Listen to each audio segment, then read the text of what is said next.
皆さんこんにちは、うぷ主のそららです。今回は1分も経たずの動画です。ってことで本題は、道路タップした時の効果音が変わったことです。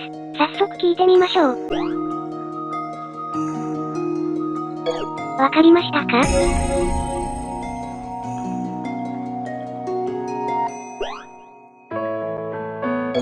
効果音が違和感があるほど変わっていますね。前の効果音と今の効果音、聞き比べてみましょう。